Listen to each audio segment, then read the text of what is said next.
بسم الله الرحمن الرحيم الحمد لله رب العالمين الحمد لله الذي هدانا لهذا وما كنا لنهتدي لولا أن هدانا الله أشهد أن لا إله إلا الله وحده لا شريك له وأشهد أن محمدا عبده ورسوله اللهم صل على محمد وعلى آل محمد كما صليت على إبراهيم وعلى آل إبراهيم إنك حميد مجيد اللهم بارك على محمد وعلى آل محمد كما باركت على إبراهيم وعلى آل إبراهيم إنك حميد مجيد ورضي اللهم عن الخلفاء الراشدين والصحابة أجمعين ومن تبعهم بإحسان إلى يوم الدين أما بعد السلام عليكم ورحمة الله وبركاته. La famille, les sœurs, les frères, les louanges, les remerciements, les éloges n'appartiennent qu'à Allah, le premier qui n'a pas de début, le dernier qui n'a pas de fin, l'apparent, le dominant sur toute chose, le subtil, le bien informé. Nous le louons, nous revenons vers lui repentant, nous lui demandons protection contre les conséquences de le péché, et lui seul en sait le nombre, et les tendances de l'âme, et l'âme ordonne le mal, hormis celle à qui Allah fait miséricorde. Celui qui Allah guide, nul ne saurait l'égarer. Celui qui est privé de sa guidée, nul ne saurait lui montrer le droit chemin. C'est ce qui fait de la demande de guider, qui est le besoin, disent les gens de science, le plus important, la demande de guider. Sagesse pour laquelle Allah nous demande de lui demander la guidée au moins 17 fois par jour, dans toutes les rakas que nous faisons, pour bien entendu ceux qui prient. J'atteste qu'il est le seul donc digne d'adoration. À lui, il faut demander. C'est lui qu'il faut invoquer. C'est en lui qu'il faut placer son espoir. C'est lui qu'il faut craindre, c'est lui qu'il faut aimer. Parce que le connaître nécessairement, c'est l'aimer. Nous le remercions pour tous ses bienfaits apparents et cachés, et tous les bienfaits viennent de lui, et en particulier de l'envoi de Muhammad ibn Abdillah, clôturant ainsi la série de tous les prophètes, qu'Allah les bénisse tous. Par la foi qu'il nous a confiée, et également par le Coran qui nous a conservés. Nous lui demandons de prier sur le meilleur des hommes, Mohammed, sa famille, ses compagnons et tous ceux qui les auront suivis dans le droit chemin nous fassent l'honneur d'en faire partie. Ensuite, donc, bienvenue dans ce jardin du paradis. On va rappeler les bienfaits, quelques bienfaits d'Allah sur nous, et ces bienfaits sont innombrables. Aujourd'hui, donc, dans cet épisode de notre série de fiqh contemporain, la semaine dernière, on a parlé de la fin de vie. La fin de vie et les problèmes éthiques que cela pose aux musulmans comme aux non-musulmans. Aujourd'hui, s'il plaît à Dieu, on va parler donc des procréations médicalement assistées. PMA. Procréation médicalement assistée. Et donc, ce que vous ne savez peut-être pas, c'est que l'OMS, l'Organisation mondiale de la santé, estime à 186 millions le nombre de personnes qui font face à un problème de stérilité ou de fertilité, plus exactement, pas forcément stérilité, de fertilité. Et parmi ces 186 millions, il y a 48 millions de couples. Là, il parle d'individus, et là, il y a 48 millions de couples. Et bien sûr, les musulmans représentant une bonne partie de la population mondiale sont également concernés. Ce n'est pas parce qu'on est musulman que l'on n'est pas concerné par les problèmes, notamment des épreuves donc, de tout genre, y compris donc, les maladies, et la fertilité en fait partie.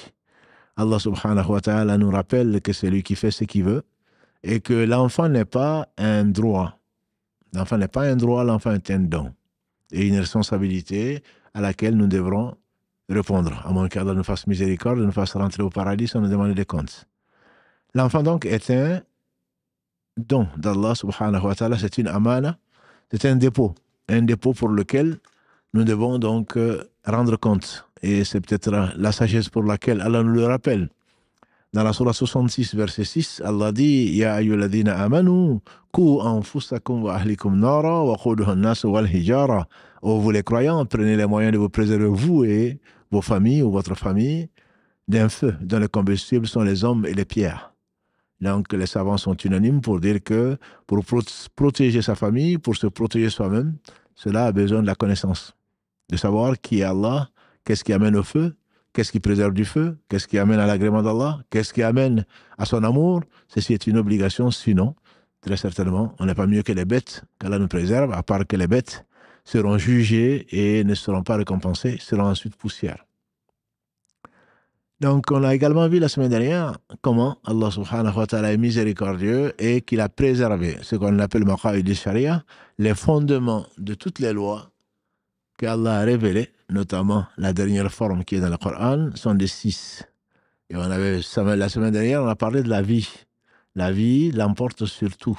Et c'est la raison pour laquelle Allah donc l'a préservé, a même permis de faire de l'intoléré, de faire de l'interdit pour préserver la vie et l'a rendu sacrée. La dernière des choses que les savants citent, la sixième, pour ne pas revenir sur le reste, la sixième, c'est la filiation. Allah a rendu l'honneur des hommes et des femmes, surtout des femmes, les biens matériels, la religion bien entendu, et également il a rendu la raison, qui sont sacrés. Le sixième donc c'est la filiation. Allah subhanahu wa ta'ala a voulu que la filiation soit établie de façon claire pour ne pas donc ramener les problèmes psychologiques et pour tout ce que lui seul sait. De cette filiation va dépendre également donc l'héritage et tout ce qui s'ensuit. Et on reviendra inchallah dessus. Donc la stérilité, Allah dit dans la sourate 42, Ashura, la consultation verset 50, Allah 49 et 50, Allah donne des filles à qui il veut, il donne des garçons à qui il veut, il donne le mix, filles et garçons à qui il veut, et il rend stérile qui il veut.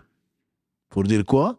Pour dire que ce n'est pas nous qui décidons si on va avoir des garçons et des filles, même si beaucoup d'ignorants pensent ceci, et notamment que c'est toujours la faute de la femme. Alors que, comme je le disais hier, dans la khutbah du vendredi, certains pensent, avant la khutbah du vendredi plutôt, le pré-sermon, comme le dirait quelqu'un d'autre, c'est que certains divorcent avec leur femme parce qu'elle ne fait que des filles.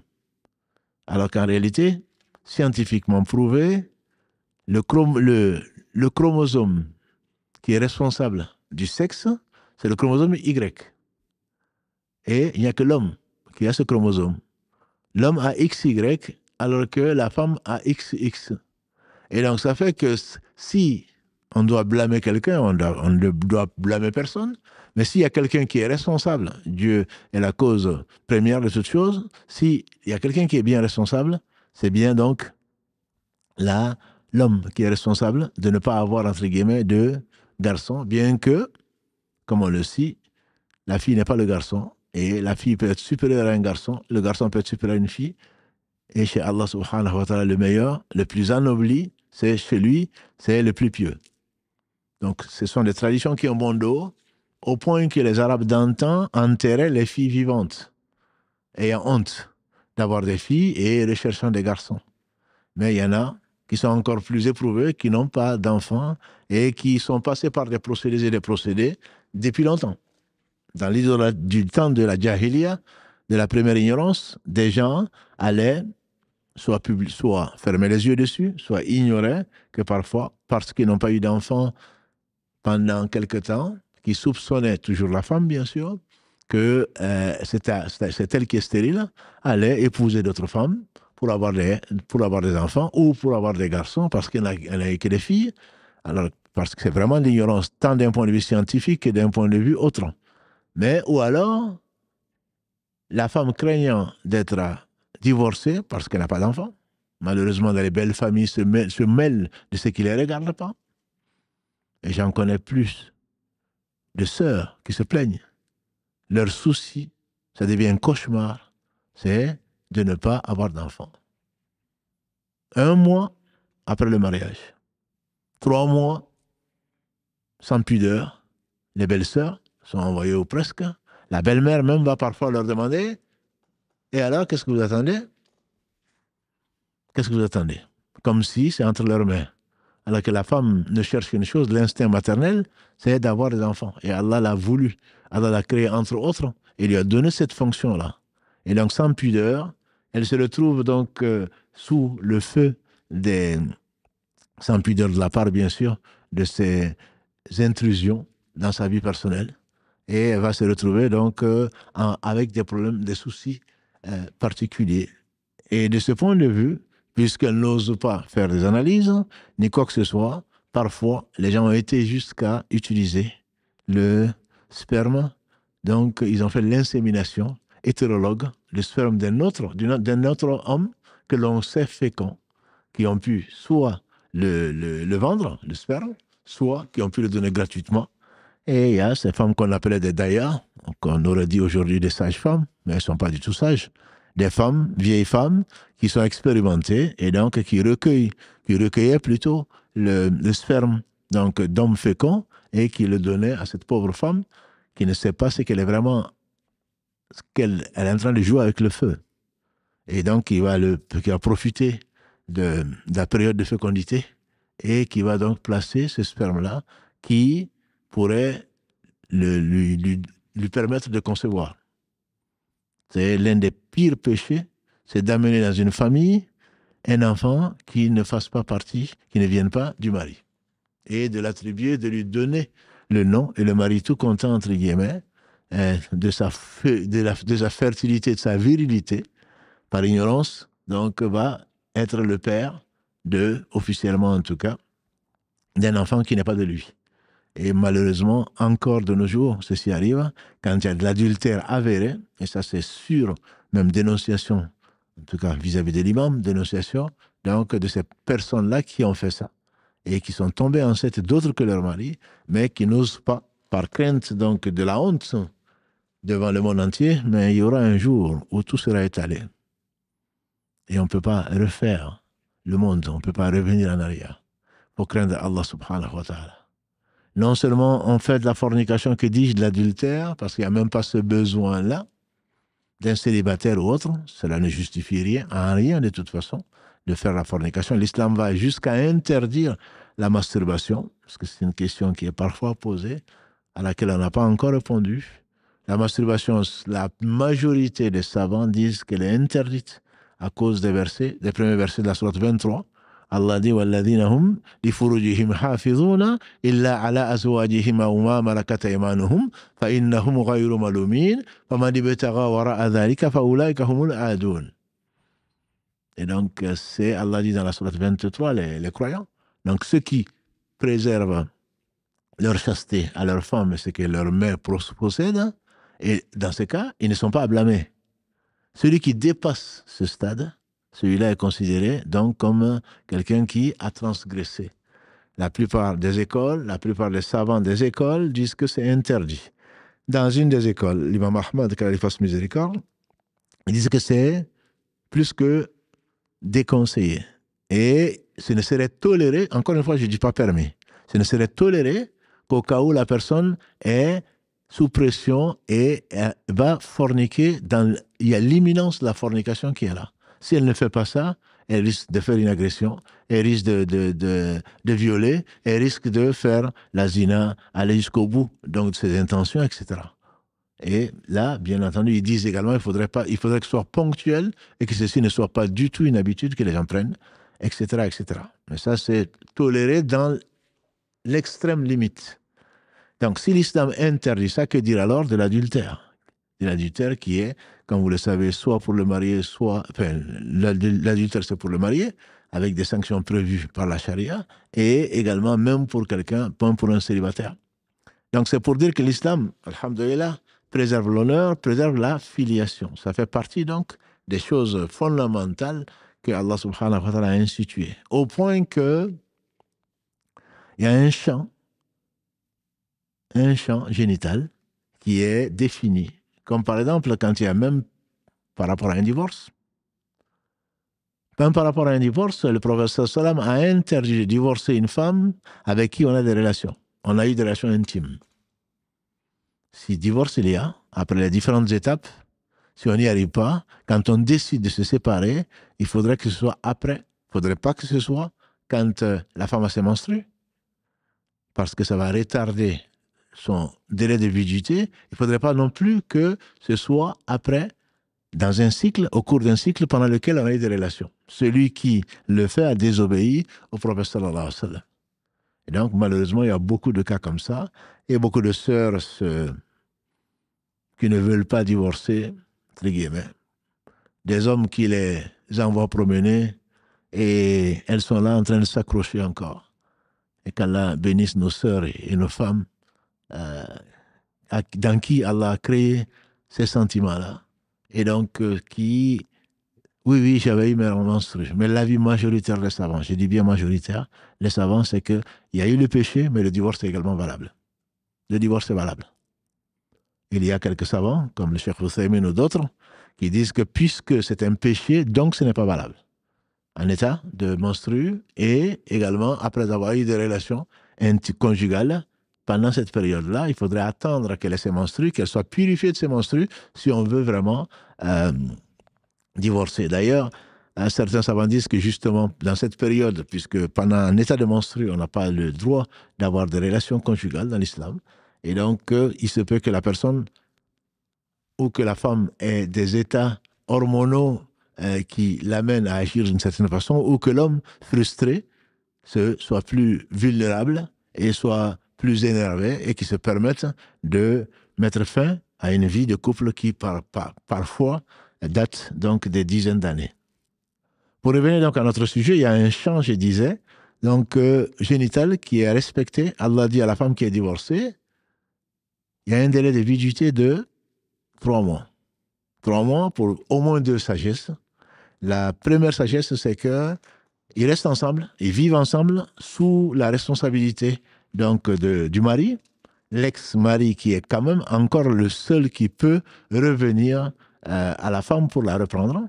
Voilà, donc le mari, l'ex-mari en même temps, donc pour pouvoir se réconcilier, si au bout de 3 mois, tout en vivant ensemble, sans aucune interdiction entre les deux, si après 3 mois, il n'y a pas eu de réconciliation entre guillemets, alors le divorce devient définitif. Et si ils veulent revenir ensemble, à ce moment-là, il faudrait refaire le mariage.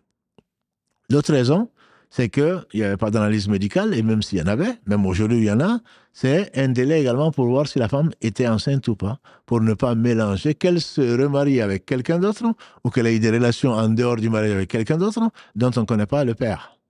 On ne connaîtra pas le père donc, de cet enfant-là. C'est l'une des sagesses pour lesquelles Allah subhanahu wa ta'ala a instauré, notamment vous pouvez le trouver dans la sourate Al-Baqarah, de verset 227, où Allah subhanahu wa ta'ala parle donc de ce délai de viduité qui a au moins 2 sagesses, et Allah est le sage par essence, par excellence. Même pour la veuve, le délai, comme on le sait, de viduité est de 4 mois et 10 jours. Ne me demandez pas pourquoi, mais c'est 4 mois et 10 jours, c'est Allah qui sait. Ce n'est pas 1 mois, ce n'est pas même 3 mois lunaires, mais c'est bien 4 mois et 10 jours. Et ces 4 mois et 10 jours, donc, entre autres sagesses, c'est de savoir si elle était enceinte ou pas, donc de ce défunt, pour ne pas se marier donc, avant ces 4 mois et 10 jours. Donc ce champ est réservé, Allah subhanahu wa ta'ala le dit donc, pour la femme divorcée ou la veuve. Donc à partir de ce moment-là, on sait qu'Allah subhanahu wa ta'ala également, le sage par essence, par excellence, a non seulement interdit la fornication sous toutes ses formes.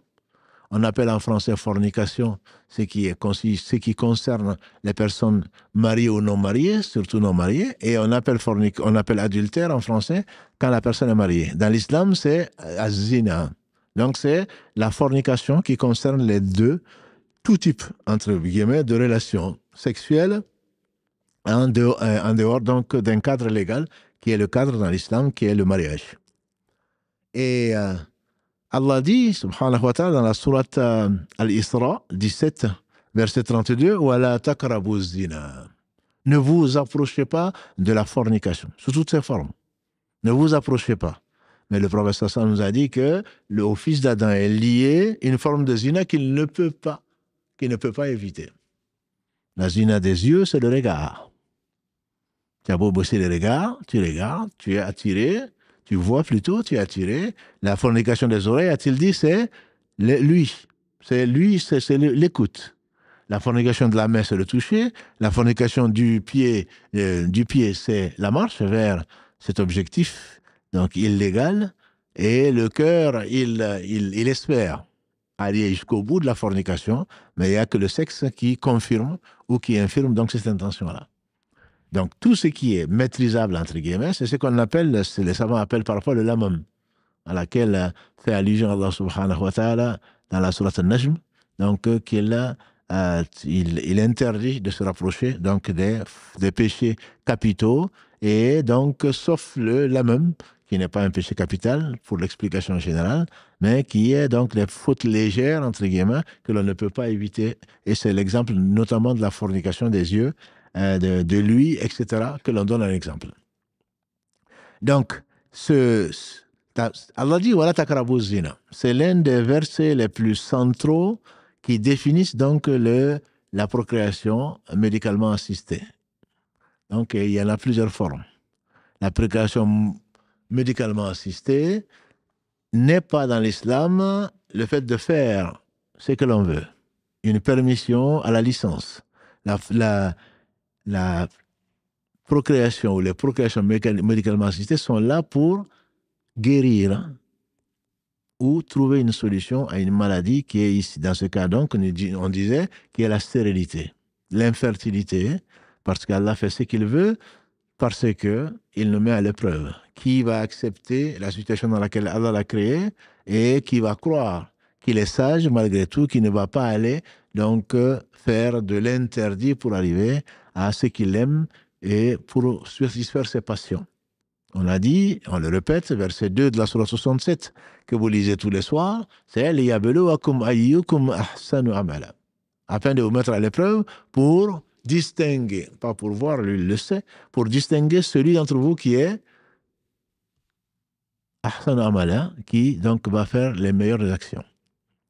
Pour que Allah témoigne au travers des témoins qu'il a créés, que ce soit les anges, que ce soit les hommes, que ce soit tous ceux qui existent, qui témoigneront, on espère, soit pour nous, soit contre nous.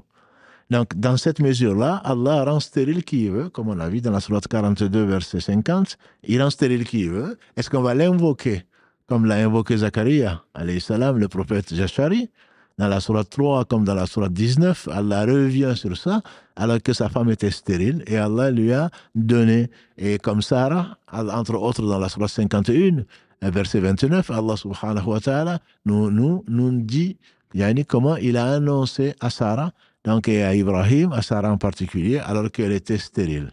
Donc le fait d'invoquer Allah est l'une des sagesses pour lesquelles Allah a créé l'infertilité ou la stérilité. Pas parce qu'il ne peut pas, bien entendu, il a créé donc Adam sans père ni mère, il a créé Jésus sans père, il a créé Ève sa mère, donc c'est assez facile.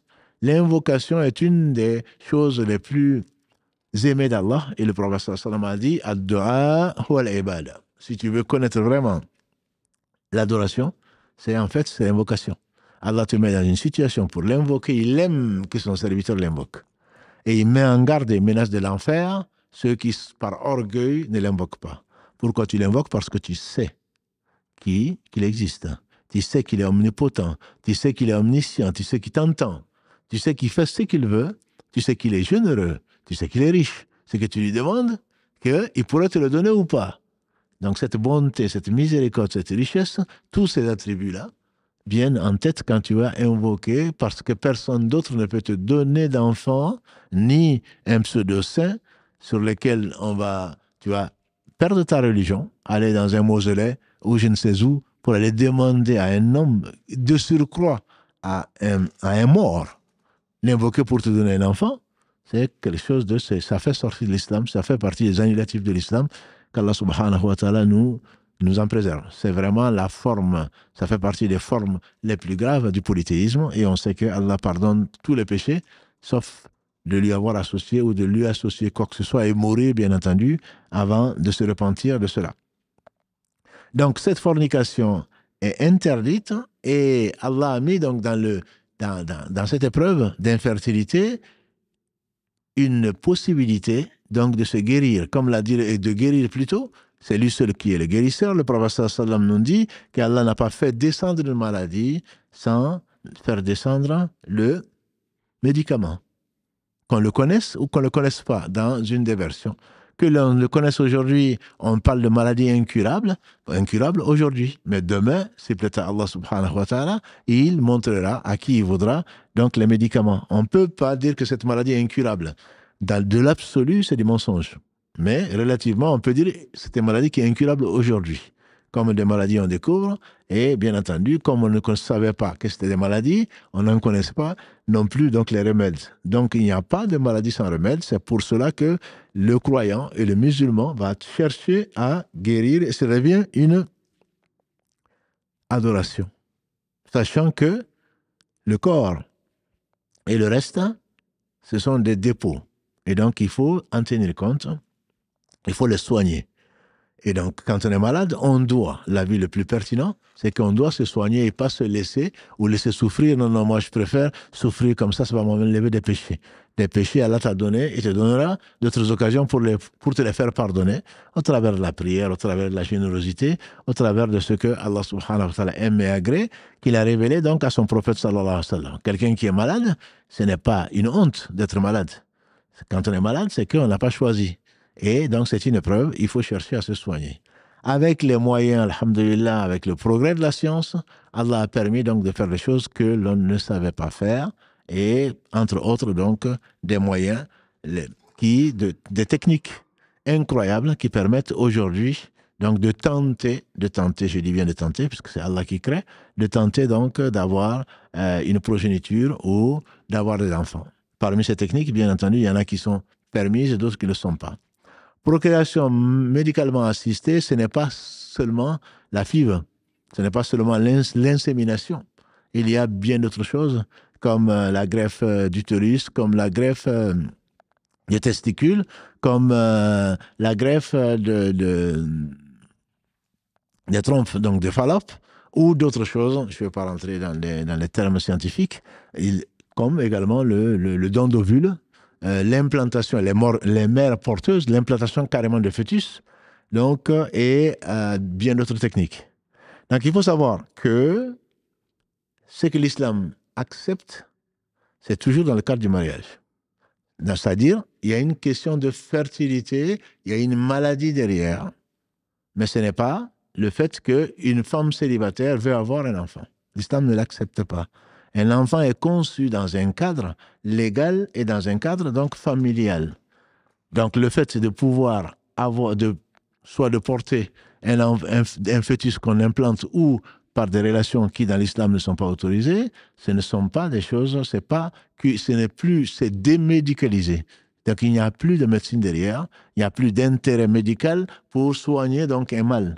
Il y a plutôt là une satisfaction donc personnelle, mais Allah n'a rien interdit si ce n'est donc des choses dans lesquelles il y a quelque chose de mauvais ou le mal l'emporte. Il faut savoir, il faut peut-être le rappeler à nos frères et à nos sœurs, que si Allah fait une chose, c'est la meilleure des choses. Et notamment, quand on prend l'histoire de Al-Khidr alayhi salam, et que Allah permet à Khidr de reprendre, donc de tuer cet enfant, dans l'histoire, dans les versets 60 et suivants, entre Moïse alayhi salam et l'homme vert. Le deuxième cas, c'est un enfant donc qui est l'enfant de deux croyants. Allah permet à Al-Khidr de reprendre, de tuer cet enfant. Et Moïse alayhi salam, de protester vigoureusement, de condamner cela. Effectivement, celui qui voit un fait blâmable, a dit le prophète sallam, qu'il le condamne de sa main, qu'il agisse de sa main. S'il ne peut, qu'il empêche par la langue. Et Moïse de dire, mais tu viens de faire un crime horrible. Tout crime est horrible peut-être, mais un crime odieux, qui dit, surtout en tant que prophète. Et donc, l'homme lui dira, tu n'es pas assez patient à m'accompagner, comme s'il nous parlait à nous. On n'est jamais patient. On ne sait pas pourquoi Allah a rendu un tel stérile, pourquoi cet enfant est mort, pourquoi cet homme n'a pas ce qu'il veut, pourquoi cette femme a épousé un idiot, pourquoi ceci et cela. On ne peut pas le savoir. Mais Allah le sait. Comme Allah peut tout faire, s'il fait une chose, c'est que c'est la meilleure des choses qu'il fasse. Mais bien sûr, ça c'est pour le croyant. Pour le non-croyant, il peut évoquer 1000 hypothèses, mais Allah seul sait pourquoi. Donc, juste pour revenir à ce récit, et quand on sait que Allah a donné à Sarah, alayhi salam, on dit qu'elle avait plus de 100 ans. À la mère de Yahya, la femme de Zacharia, Zacharia lui-même dit, ma femme est stérile. Dieu seul sait quand.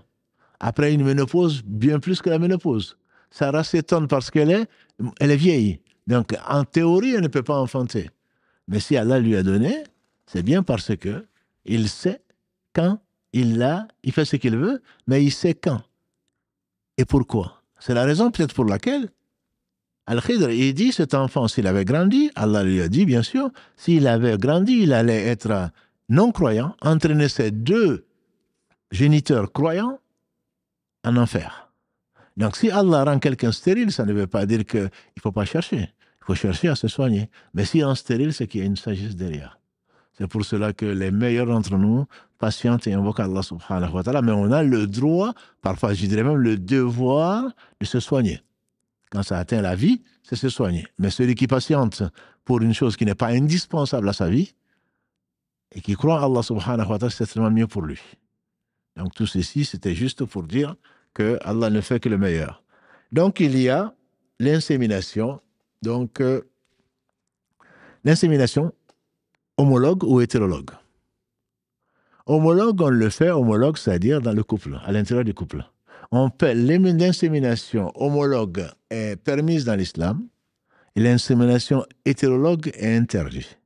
Homologue est interdit dans l'islam, pourquoi? Un couple qui n'arrive pas à avoir un enfant, on insémine donc le matériel génétique, les spermatozoïdes de l'homme, directement dans l'utérus de la femme, parce qu'il y a un obstacle après analyse. C'est toujours pareil. Ce n'est pas un jeu. C'est une maladie. Il y a des analyses qui montrent que, par exemple, les trompes de Fallope chez la femme, donc qui vont donner directement dans l'utérus, tapez sur Google ou prenez un livre de biologie, les trompes de Fallope donc font obstacle et le spermatozoïde n'arrive pas donc à passer. Et donc à ce moment-là, on injecte directement donc les spermatozoïdes dans l'utérus de la femme en espérant donc qu'il va y avoir une fécondation de l'ovule, et ensuite Allah permettra peut-être, si le bien est là, permettra, puisqu'il y a beaucoup d'échecs, mais alhamdoulilah, il y a des succès notoires, Allah permettra peut-être donc, il créera le fœtus qui aura un développement normal parce que on pense que l'infertilité est due à cela. Et l'insémination hétérologue, c'est parce que on a calculé, on a su, entre guillemets, que l'homme est stérile. À partir de ce moment-là, on va prendre le sperme on va chercher un sperme fécond et donc on va injecter dans l'utérus donc de la femme pour qu'il y ait ovulation. Ceci est un gros problème que l'islam, pas que l'islam d'ailleurs, que ce soit le judaïsme ou le christianisme en connaissance, pareil, donc interdit cela. Pourquoi? Parce que c'est une forme de zina. Ça peut être avec l'accord de l'époux ou sans son accord. Si on le fait avec l'accord de l'époux passe en plus pour être un daïus. C'est-à-dire quelqu'un qui n'a même pas d'honneur, qui ne défend pas l'honneur, qui va réclamer ou qui va être content que sa femme ait accouché, alors qu'il sait bien que ça ne vient pas de lui, il sait que ça vient d'un autre homme. Que cet homme soit connu ou pas. Les Arabes d'antan le faisaient. Ils ne doivent pas être fiers, ceux de ce moment-là, de le faire. Du temps avant que l'islam n'arrive, les Arabes le faisaient. Ils envoyaient leurs femmes chez différents hommes, les plus beaux, les plus virils, et quand la femme tombe enceinte, ils réclament, eux, la paternité. Il n'y a pas que les Arabes. Il paraît qu'en Afrique noire, je ne citerai pas un pays qui a été historiquement cité dans les livres, s'agissant de la procréation médicalement assistée, qu'ils faisaient également. Et il y a un coin où on envoyait pendant 1 an, quand on fiançait une femme, elle devait rester chez ses parents, et puis elle devait avoir des relations avec combien d'hommes, jusqu'à ce qu'elle tombe enceinte. À partir de ce moment-là, on se dit, c'est une femme qui est féconde. Et c'est seulement après qu'on va la rapatrier chez son mari, et cet enfant sera considéré dans cette tradition que je ne vais pas nommer, comme le premier fils donc, de cet homme. Dans tous les cas, cet homme forcément a un fils, même s'il est stérile. Bon, ce sont des traditions qui sont vraiment de l'ignorance pure et qui sont formellement interdites dans l'islam. Donc, l'insémination hétérologue est interdite et assimilée à la zina. La zina sans plaisir, bien sûr, et donc ce n'est pas les mêmes mesures, mais c'est formellement interdit, que l'homme soit au courant ou pas, qu'il donne son accord ou pas. Ceci est formellement interdit. Et ceci pose des problèmes. Imaginons que l'homme le sache, que sa femme est enceinte d'un autre homme sans qu'il y ait de relation conjugale. Est-ce que cet enfant le considère comme quoi? Quand cet enfant, s'il naît, c'est son beau-père ou c'est son père? Ah, c'est son père sentimental. Il sait très bien que ce n'est pas, c'est pas son matériel génétique. Et comment est-ce qu'il va lui donner son nom? Alors que Allah subhanahu wa ta'ala a interdit, donc même quand on adopte un enfant, on reviendra dessus, Inch'Allah, de lui donner son nom. Même si certains pays pensent bien faire en disant qu'il y a une homologation ou qu'il y a une similitude des noms. Non, ceci est interdit. Même si c'est dans leur loi, ceci est interdit dans l'adoption. Ensuite, pour l'héritage, on sait que l'enfant ibn zina, l'enfant illégitime ou l'enfant donc adultérin, puisque c'est de l'adultère tout simplement, même si le père est d'accord, le père, même si le mari est d'accord. Donc l'enfant adultérin n'hérite pas d'autre que de sa mère. N'hérite que de sa mère dans l'islam. Il a une mère, c'est sûr, et il hérite de la mère, et la mère hérite de lui s'il mourait plus tôt. Mais il n'hérite pas de cet homme que vous appelez comme vous voulez, qui n'est pas son père dans l'islam, ni père sentimental, ni géniteur, ni je ne sais quoi d'autre. Il ne doit pas hériter, il ne doit pas porter son nom. Et quelle est sa situation? Tout ça, c'est pourquoi? Pour le 6e fondement donc, de la charia, qui est la filiation. Cet homme n'a aucune filiation avec cet enfant, et donc la filiation ne revient qu'au niveau de la mère. Donc, hétérologue dans l'islam, c'est interdit.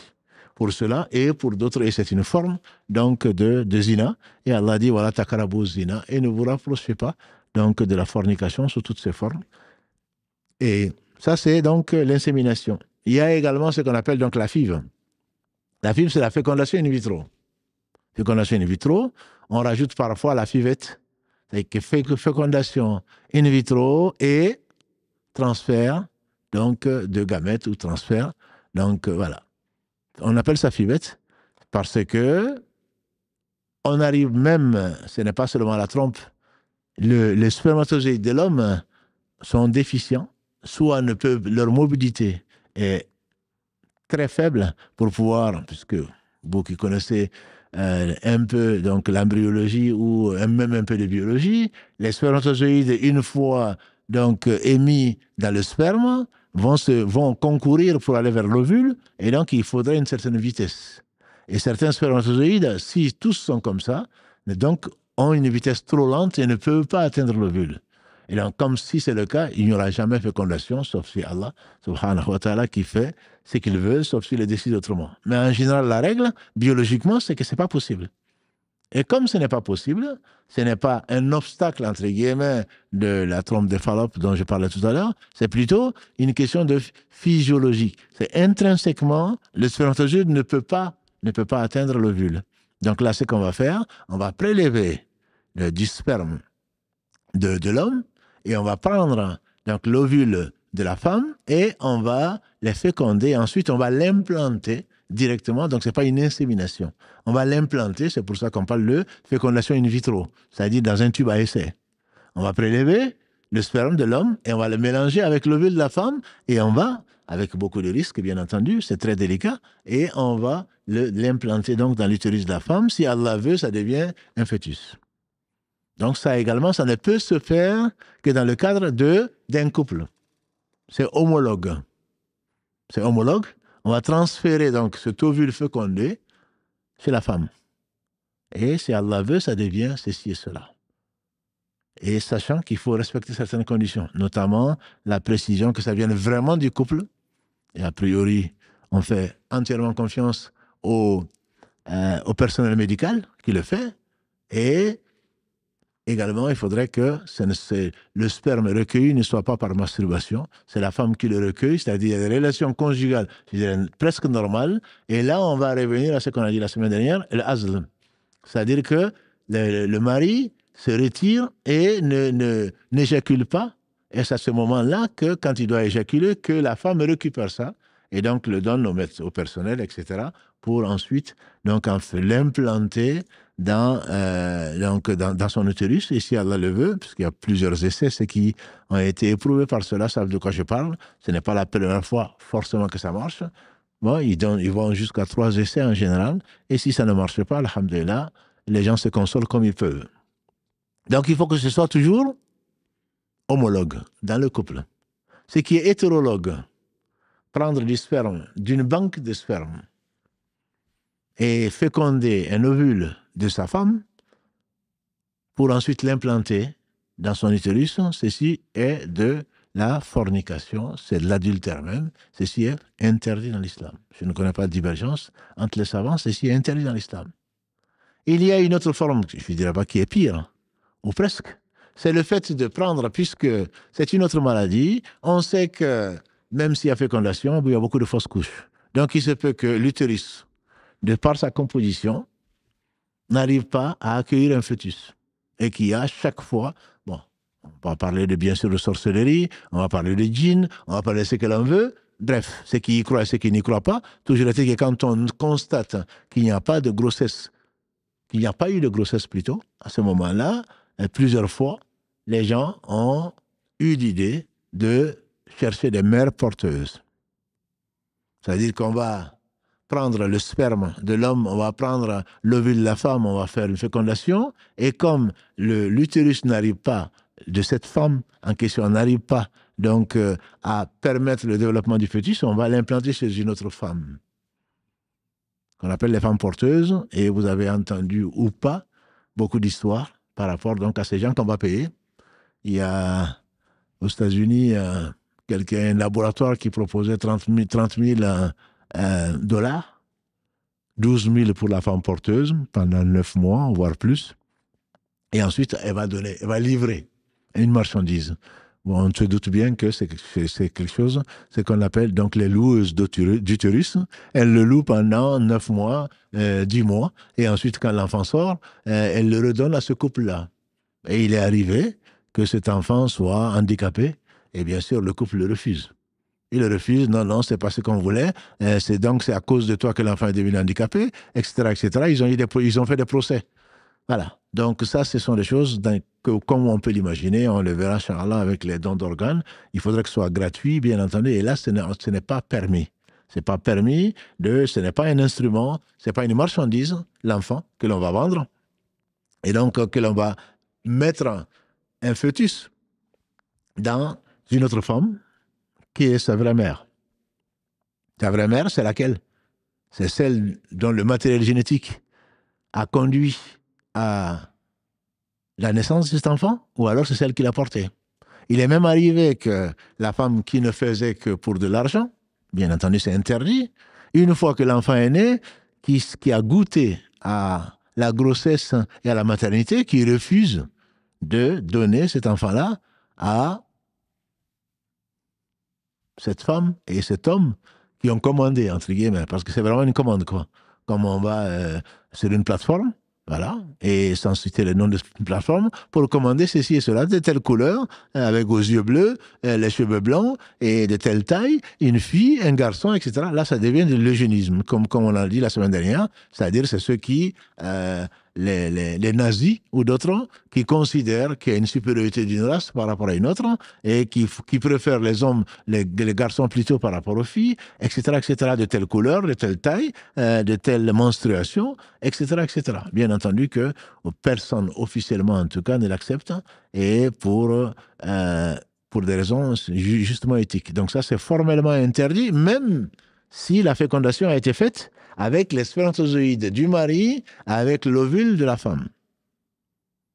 Les mères porteuses ou loueuses d'utérus, comme on les appelait avant, ceci est interdit. Il y a eu des agences même pour où tu pouvais commander donc ces enfants-là, et qui t'assuraient avec des contrats en bonne et due forme, et qui sont signés. Ça, bien entendu, ce sont des choses qui sont complètement interdites.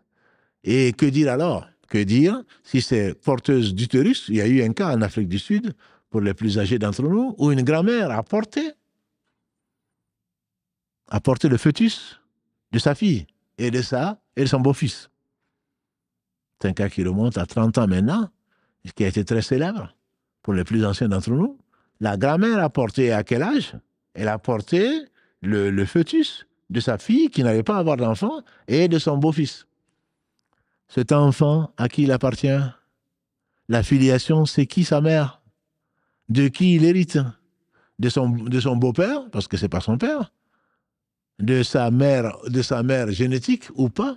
ou de sa grand-mère qu'il a porté, etc., etc. Donc ça, ce sont des choses que l'islam n'accepte pas et que l'islam rejette formellement et complètement. De même que le fait que l'on se retrouve donc absolument à avoir des enfants par des moyens. Le mari est décédé, mais comme il avait fait un prélèvement de sperme, qu'il a mis dans la banque de sperme, oh, ce mari, il me manque, alors qu'il est mort. Je tiens absolument à avoir un enfant de cet homme.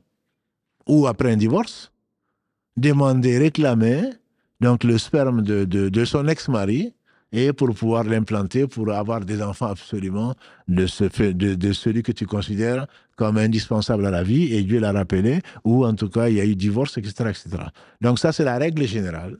La règle générale. L'islam permet effectivement la fécondation in vitro, l'islam permet le transfert donc de l'ovule, l'islam ne permet pas le don d'ovocytes. Don d'ovocytes, c'est quoi? C'est-à-dire, c'est de l'insémination ou de la fécondation in vitro avec l'ovule ou l'ovocyte qui va devenir de l'ovule d'une personne, même si c'est ta propre sœur. Un cas, il y a 1 ou 2 ans, de personnes qui aimaient bien leur sœur, qui n'arrivaient pas à avoir d'enfants, et donc qui disent, nous, on est prêts. C'est des femmes qui étaient prêtes à lui donner plutôt, donc leur ovocyte, parce que, bon, c'est quand même proche génétiquement, dit-on, et comme ça, elle va avoir un enfant qui ressemblerait, entre guillemets, à son enfant, et c'est là une tante, quoi, en gros. C'est la tante, mais c'est pas sa mère. Avec le spermatozoïde, donc, de son mari. Donc, c'est comme si ses sœurs ont une relation, parce que c'est l'enfant de qui? C'est l'enfant de ses sœurs, génétiquement parlant, et avec le spermatozoïde de leur beau-frère. Et ce n'est pas l'enfant de leur sœur. Parce que la passion, Satan vient, ce bas monde, qu'est-ce qu'il représente? Qu'est-ce que tu as? Al-yawma yafiru al-mar'u min akhi, wa ummihi wa abi, wa sahibatihi wa bani. Le jour où l'homme fuira son père, sa mère, ses frères et sœurs, son épouse, ses enfants. Ces enfants, c'est une fitna. Ça ne doit pas t'amener à désobéir à Allah subhanahu wa ta'ala. Cet enfant, qu'est-ce que tu vas en faire? Son avenir, qu'est-ce que tu en sais? Tu peux essayer de lui donner ce que tu veux, mais qu'est-ce que tu en fais? Tout est entre les mains d'Allah subhanahu wa ta'ala qui est sage et qui est miséricordieux, qui est bon et qui est riche. S'il avait voulu, on serait tous des clones. Pour en profiter, l'islam interdit tout clonage, toute magnification, toute recherche dans ce domaine de clonage et de tentative de faire des utérus modèles ou pour pouvoir se passer de l'utérus des femmes ou carrément d'implanter des fœtus dans des utérus d'animaux. Tout ceci, c'est passé dans la tête des hommes que Satan a conduit à ça. Bien entendu, l'islam est interdit cela. Ça, ce sont en gros les différentes formes dont je voulais parler aujourd'hui. Juste, il n'y a pas de problème sans solution. C'est une épreuve, et je finirai par ça, Inch'Allah, c'est une épreuve. Toute épreuve, ce n'est pas l'épreuve peut-être la plus dure, mais c'est parce que tu ne la vis pas. Dieu seul sait comment les couples infertiles ou qui n'ont pas d'enfants souffrent. Dieu seul le sait. Surtout quand la foi est basse. Il faut savoir que Dieu ne fait que le meilleur. Croire en Allah subhanahu wa ta'ala et savoir que s'il avait voulu, il nous aurait donné des garçons et des filles. Il en aurait donné beaucoup ou peu. Permet de se consoler et savoir que cette souffrance va leur enlever les péchés et qu'Allah peut donner même à une femme ménopausée comme il a fait avec la femme de Zacharia, la mère de Yahya, ou comme il a fait avec Sarah, donc l'une des épouses d'Abraham, alayhi salatu wassalam. Allah est capable de toutes choses. Il n'a pas besoin d'ovule, il n'a pas besoin de spermatozoïde. Donc le mieux, c'est de te dire qu'il faut, alhamdulillah, remercier Allah subhanahu wa ta'ala de ne pas avoir eu d'enfant, parce que Dieu seul sait ce qui n'est pas. Si ça avait été, c'est que ce serait. Facile à dire, vous me direz. Facile à dire. Mais si Allah te donne cette force de savoir qu'il n'y a pas de force et de puissance si ce n'est par Allah, la hawla wa la quwwata illa billah. Si tu le sais, il se peut qu'Allah te console par mieux. Allah n'a jamais privé quelqu'un d'une chose que les autres ont, sans lui donner mieux. Quand tu vois un tétraplégique, quand tu vois un aveugle, quand tu vois un sourd-muet, Allah lui a toujours donné en compensation, entre guillemets, des capacités, que n'ont plus de capacités que d'autres dans différents domaines. Ça, c'est certain. Allah n'est pas injuste. Et même s'il ne l'a pas fait, c'est pour son bien. Et demain, comme je dis à un certain nombre de gens, un certain nombre de fois, demain, dans l'au-delà, il n'y aura pas d'handicapés. Il n'y aura pas de sourds, il n'y aura pas de muets. Sauf les gens qui n'entendront rien. Parce que dans ce bas monde, ils ont refusé la parole d'Allah subhanahu wa ta'ala. Si Allah les rend sourds, muets, c'est pour qu'ils ne parlent pas et parce que ce jour-là, on ne pourra pas mentir. La langue ne leur servira à rien. Pas de témoin. Ils pourront manipuler personne. Les pervers narcissiques et tout le reste. Ils ne peuvent pas. C'est dans ce sens-là, mais ce n'est pas la capacité. Ce n'est pas la capacité. Allah donnera à chacun. Si un handicapé meurt, si un autiste meurt, c'est sa douleur, entre guillemets, est terminée. Dans l'au-delà, il ne sera pas autiste. Dans l'au-delà, il ne sera pas handicapé. Donc c'est une épreuve dans ce bas monde. Pas plus que ça. C'est un terrain de test. Et à partir de ce moment-là, une fois que la partie est terminée, elle est terminée. Donc Allah subhanahu wa ta'ala te permettra, il te donnera peut-être plus de foi. Des hommes et des femmes, on a vu, qui n'ont pas d'enfants et qui ont investi dans l'au-delà, au travers d'associations, au travers de biens qu'ils font autour d'eux. Entre autres biens, c'est de s'occuper des orphelins. Le prophète sallam a dit, moi et celui qui s'occupe de l'orphelin, on sera comme ça au jour du jugement dernier. Moi et celui qui s'occupe des orphelins, on sera comme ça au jour du jugement dernier. Crois-tu au jour du jugement dernier? Crois-tu à la parole du prophète sallallahu alayhi wa sallam? Si oui, très certainement, tu seras pas malheureux. Être à côté du prophète sallallahu alayhi wa sallam au jour du jugement dernier, il n'y a pas mieux. C'est la meilleure position que l'homme puisse espérer. Et donc, si tu seras comme ça, et c'est par cette intention que tu t'es occupé des orphelins qui ont perdu donc leur père alors qu'ils étaient petits, qui ont besoin d'accompagnement, qui ont besoin donc d'aide, très certainement, tu seras croyant et tu ne le regretteras pas. Peu importe que tu aies ici des soucis avec tes enfants, quelques joies certes, mais beaucoup de soucis. Et comme le dit le proverbe, petits enfants, petits soucis, grands enfants, grands soucis. Ceux qui en ont, bien entendu, se plaignent, et ceux qui n'en ont pas se plaignent également. Comme quoi l'homme, il est vraiment disputeur. Ces gens se sont investis dans des œuvres bonnes, dont la kafara. La kafara, donc, c'est le fait d'adopter, c'est comme ça qu'on le traduit, mais en réalité, c'est aider, c'est confier la garde d'un enfant à quelqu'un. Cette personne, donc, va s'en occuper sans l'appeler, sans lui cacher surtout son origine. Allah subhanahu wa ta'ala dans la sourate 33, au début, notamment dans les versets 4 et 5, a interdit à son prophète sallallahu alayhi wa sallam, Zayd ibn Haritha était un esclave qui a été acheté par Khadija pour le donner à Mohammed sallallahu alayhi wa sallam qui avance sa prophétie. Et Zayd, ses parents sont venus le racheter. Et Zayd a préféré rester esclave auprès de cet homme de qui il n'a vu que du bien et qui est, bien entendu, qui sera le meilleur des hommes, où il n'a vu que du bien plutôt que d'être libéré et de partir. Ceci a honoré le prophète sallallahu alayhi wa sallam. Quelqu'un qui veut rester avec moi malgré sa condition, il a été à la Kaaba, il a dit, je vous prends à témoin que je libère Zayd. Et on l'appelait Zayd ibn Muhammad. C'était la tradition chez les Arabes. C'est-à-dire que quand on libérait un esclave, on l'appelait, on disait que son père était Mohammed. Jusqu'à ce qu'Allah ait révélé ces versets dans la sourate 33 en particulier. Dieu n'a pas mis deux cœurs. Allah n'a pas mis dans le cœur de l'homme, Allah n'a pas mis chez l'homme deux cœurs. Et appelez-les par le nom de leur père. Si vous ne les connaissez pas, ce sont vos frères en religion. Donc Zayd, on l'a rappelé maintenant, ce n'était plus Zayd ibn Muhammad, comme les Arabes le faisaient, c'est Allah a donc aboli cette tradition des Arabes, et on l'appelait Zayd ibn Haritha, qui était donc son vrai nom. Allah dit les appeler par leur nom. Alors, tu peux t'occuper, comme certains le font, comme si c'était ton enfant.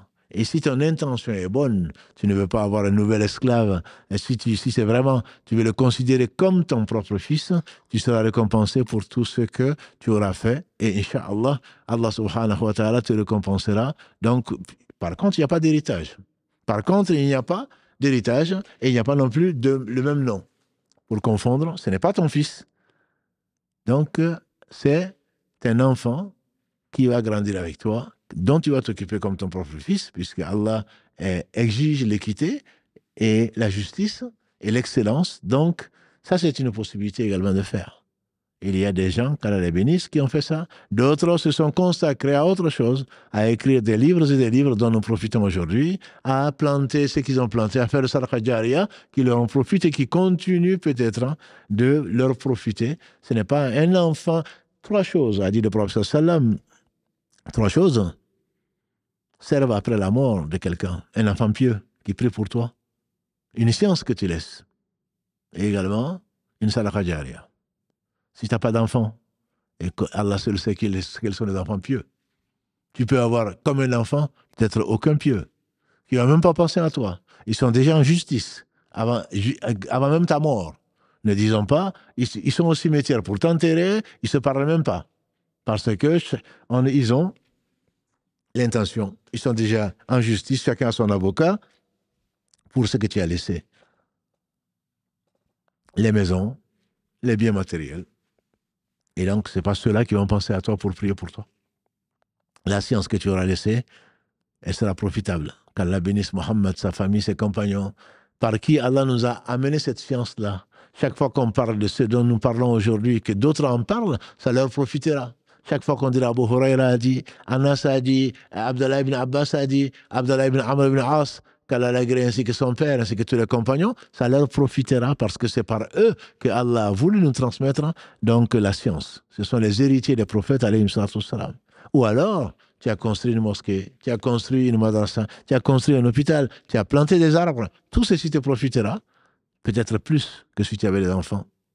Les enfants sont la prunelle de tes yeux peut-être, mais inna ba'da azwajukum wa awladukum fitna. Aduwwun lakum. Certains de vos épouses, certaines de vos épouses et certains de vos enfants sont des ennemis. Ici-bas, avant d'être dans l'au-delà. Demain, tes enfants viendront peut-être en disant pourquoi tu ne nous as pas éduqués dans l'islam? Pourquoi tu ne nous as pas montré ceci? Pourquoi tu nous as donné que ce bas monde, une partie très peu de ce bas monde, tu ne nous as pas montré l'au-delà? Ils vont s'accrocher à toi et tu ne rentreras pas au paradis. Ils vont t'amener avec eux en enfer, en ardobila. Donc l'enfant, alhamdulillah, c'est une fitna. L'enfant, c'est une épreuve. C'est un don d'Allah subhanahu wa ta'ala qui peut t'amener vers le paradis.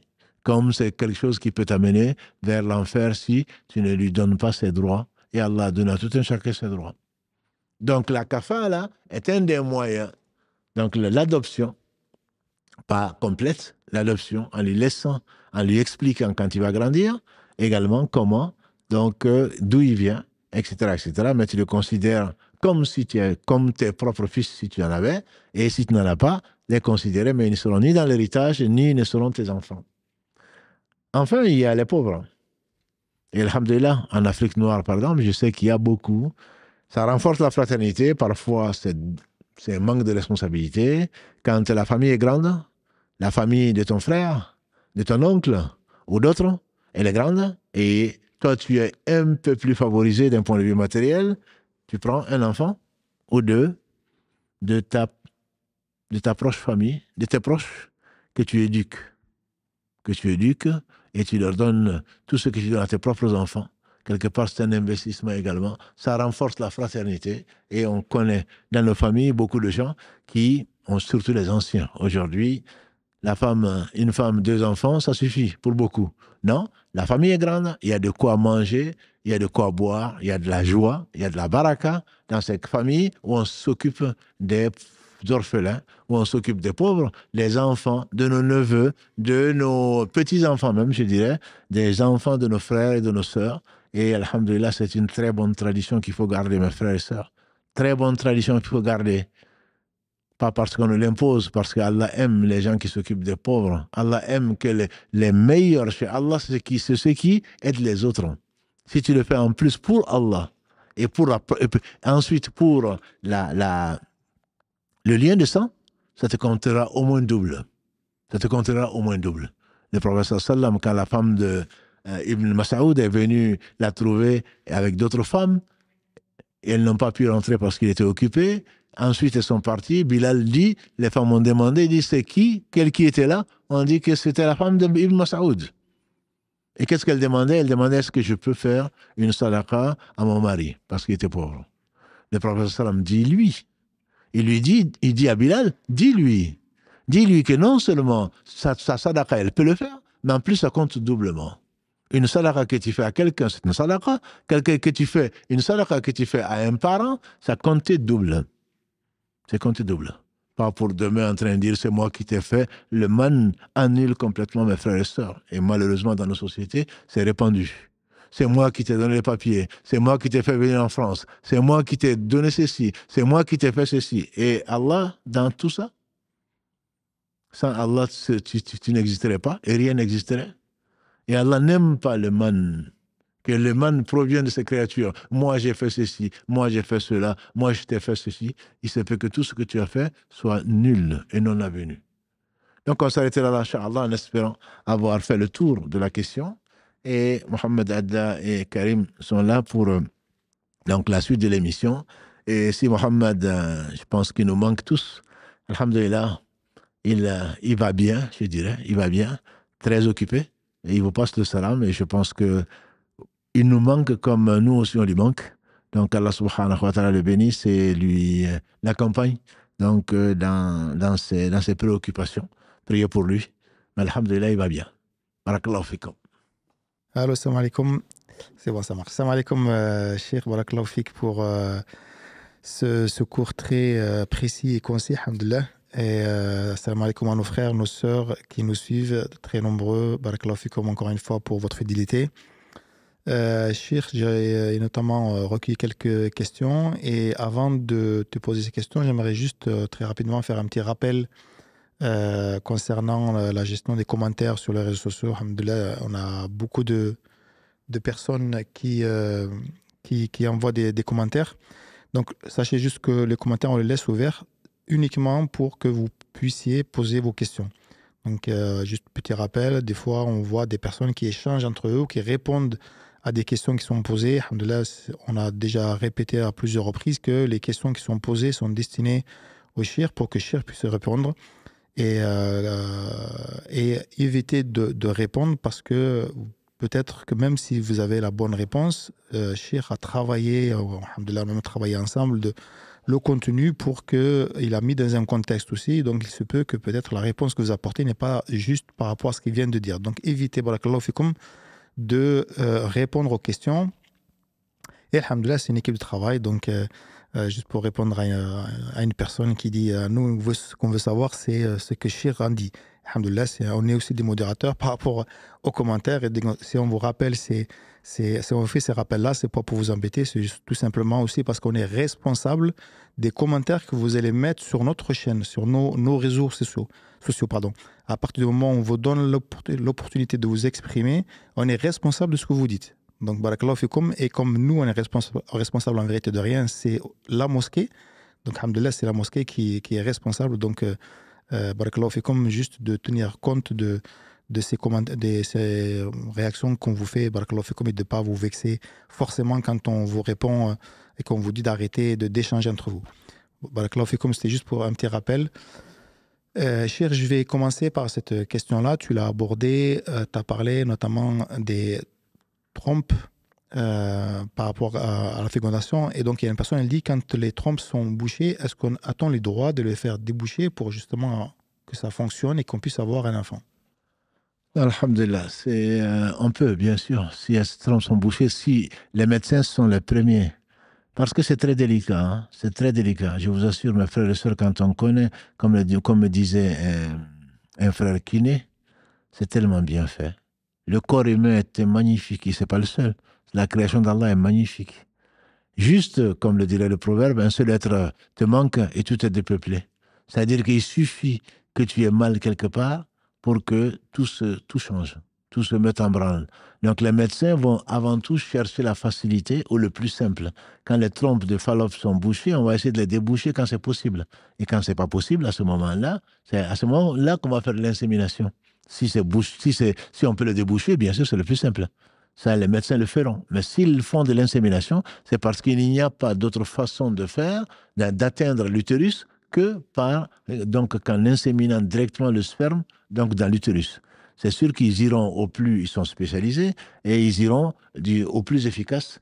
Donc là, il n'y a pas de doute dessus. Par contre, entre nous, ce que je veux dire, par exemple, quand aucune méthode de contraception, par exemple, ne marche pour certaines femmes, donc on peut éventuellement ligaturer. On peut ligaturer, par exemple, les trompes. Mais on n'a pas le droit de les couper dans l'islam. On les ligature, c'est pour empêcher les spermatozoïdes d'y arriver, mais on n'a pas le droit de faire de l'ablation. Puisque faire de l'ablation, ça veut dire que c'est plus jamais, et ça, on n'a pas le droit, parce que ça appartient à Allah. Ce n'est pas une méthode de contraception, c'est plutôt une amputation, et ça, ce n'est pas permis. C'est juste une parenthèse. D'accord, Fekher. Juste ce que je n'ai pas dit aussi, c'est que, alhamdoulilah, on va vous donner l'opportunité aussi d'appeler et de poser vos questions. Et encore une fois, les questions doivent porter uniquement sur le sujet du soir. Donc, on vous a affiché le sujet tout à l'heure. Et par rapport à ce qu'a dit Chir. Donc, avant de prendre un premier appel, une autre question, Chir. La personne dit, qu'en est-il de la congélation d'ovocytes? Je ne connaissais pas ce mot. Tout à fait, ouais. Donc, la question, c'est qu'en est-il par rapport à cela? La congélation d'ovocytes, l'ovocyte, donc, c'est les cellules mères, entre guillemets, qui vont donner l'ovule. Donc, une fois que l'ovule est sorti, ça ne peut plus rentrer. L'ovocyte, c'est ce qui va donner l'ovule. La congélation d'ovocytes, c'est très délicat. Les savants, ils ont discuté, mais ils ont conseillé fortement de ne pas le faire, de ne pas le congeler. Et ce que dans la PMA, surtout dans les fivettes, ce qui est conseillé, c'est vraiment de prélever le sperme, de prélever l'ovule et de le faire directement sans les congeler. Parce que de la congélation, le problème qu'il y a, c'est que tu n'as plus de garantie. Quand est-ce que tu vas l'utiliser? C'est comme un magasin, c'est comme un stock. Et ça ne correspond pas du tout à l'esprit. L'esprit, c'est de tenter de guérir, que Allah nous guérisse au travers donc d'une tentative de fécondation. Maintenant, si on les garde, c'est-à-dire que j'ai chez moi un magasin, je vais aller tirer dedans, et bien entendu, on le sait tous, le produit décongelé a rarement le même goût que le produit congelé. Donc, en pratique, le mieux, c'est d'avoir du frais. C'est que ce qui vient de sortir, c'est mieux. Ce n'est pas interdit à ma connaissance, en tout cas. Et quand je dis que ce n'est pas interdit, c'est-à-dire que les savants ne sont pas unanimes pour l'interdiction. Ça, il faut également qu'on l'apprenne. Pour dire qu'une chose est interdite, mes sœurs et frères, c'est que les savants sont unanimes pour dire que c'est interdit. Quand les savants divergent sur une chose, je parle des savants, je ne parle pas de Google, je ne parle pas de nous, qui ne sont pas savants et qui disent non, je pense que non. Si les savants, les héritiers des prophètes, certains disent que c'est permis, d'autres disent que c'est déconseillé, tu ne peux pas dire que c'est interdit. Tu peux dire, il y a une divergence, on ne peut pas dire que c'est interdit, mais l'avis que je connais ou l'avis qui me convainc, c'est que c'est déconseillé, je ne le fais pas. Voilà, donc c'est juste une parenthèse encore une fois, pour nous éduquer, on n'a pas le droit de dire c'est interdit parce que dans telle école, c'est interdit. Non, tu peux dire telle école l'interdit, ce qui veut dire que les autres ne l'interdisent pas. Et il n'y a pas de meilleure école que d'autres. Les meilleurs, les plus honorés chez Allah, ce sont ceux qui sont les plus pieux. Et la piété ne dépend pas d'une école juridique quelconque. Wallahu a'lam. Chir, tu as parlé tout à l'heure, ça c'était plus à la fin du live, des solutions possibles et notamment de l'adoption, de la kafala. Et tu as dit que en fait, un enfant qui a été adopté n'hérite pas de sa famille. Mais est-ce qu'on peut quand même lui donner quelque chose, c'est-à-dire même si on ne le considère pas comme un héritier, lui léguer quand même quelque chose? Effectivement, c'est quelque chose qui m'a échappé. On le considère comme un enfant qui est dans le besoin. Et quand on le laisse derrière soi, on aimerait bien lui laisser quelque chose. Et les meilleurs d'entre nous donnent à Allah ce qui lui appartient et donnent aux gens qui sont dans la nécessité. Et donc, le prophète sallam nous a permis de léguer. Donc, le legs, contrairement à l'héritage, le legs, ce n'est pas un droit. On lègue, c'est que l'on laisse de son vivant, on peut souhaiter et dire, je veux que ceci revienne à telle personne. Ça peut être une mosquée, ça peut être une personne physique, ça peut être une institution, ça peut être autre chose. Voilà. Donc, on peut léguer jusqu'à un tiers de son héritage à quelqu'un après avoir payé, bien sûr, les dettes. On peut léguer un tiers maximum, sauf si les héritiers sont d'accord pour donner plus. Je m'explique. S'il y a un enfant, c'est un enfant qui est adopté, souvent, alhamdulillah, parce qu'on a vécu ensemble depuis beaucoup d'années, les enfants du défunt le considèrent presque comme un frère. Et donc souvent, ils sont d'accord pour lui donner quelque chose. Donc même s'il n'y a pas de legs, les enfants du défunt, ou les héritiers plutôt, plus exactement, donc son épouse, la veuve, les enfants s'il y en a, euh, peuvent donner, et Allah l'encourage d'ailleurs, aux orphelins ou à autre chose, ou des gens qui participent même au partage de l'héritage, de lui donner quelque chose. Ça, c'est permis, après avoir payé les dettes, etc. Donc, effectivement, le legs est permis, je dirais même qu'il est encouragé quand les personnes sont dans le besoin, mais à hauteur de un tiers donc, de l'héritage. Ceci est vrai pour l'enfant adopté, ceci est vrai également pour d'autres personnes qui sont dans la nécessité. Non. Barakallahu fik, Cheikh. Pour rester dans le sujet, si c'est une fille qui a été adoptée, une fois qu'elle devient pubère, donc devant son père adoptif, comment elle doit se comporter? Si c'est une fille, c'est pour cela que dans l'adoption, il faut penser, et certaines de nos sœurs, alhamdoulilah, y pensent, il faudrait, si on adopte un garçon, une fois qu'il est pubère, ce n'est pas Allah dit, ce ne sont pas vos enfants. Donc ça veut dire que ce n'est pas un mahram. C'est qu'une fois que l'enfant, même si tu l'as porté, et même si tu l'as porté, j'entends par là, même si tu l'as accompagné, tu l'as porté dans les bras depuis que l'enfant a quelques mois, jusqu'à ce qu'il devienne pubère, une fois pubère, il n'est plus un mahram. Donc, c'est quelqu'un qui peut t'épouser, entre guillemets. Sauf si c'est ton enfant de lait. Ça, c'est une autre parenté, je pense que les frères et les sœurs connaissent. La parenté de lait ne crée par contre pas de lien d'héritage. Mais ça crée un lien donc de mahram, entre guillemets. C'est que certaines personnes, quand l'enfant est vraiment petit, c'est une des solutions, c'est que la mère donc, va lui donner à téter, et si vraiment elle ne peut pas, pour des raisons physiologiques, parce qu'elle est infertile, parce que, voilà, si elle est enceinte, le mieux encore, c'est de prendre cet enfant et de lui donner quelques gorgées de lait.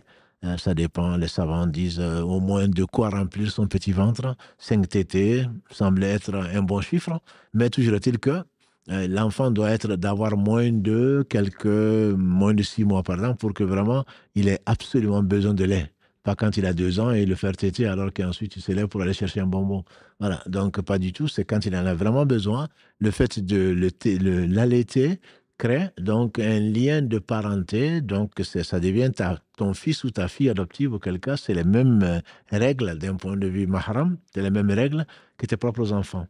Et si ce n'est pas le cas, c'est que certaines femmes font également, qui est intelligent, c'est par exemple de lui faire téter donc le sein de sa sœur.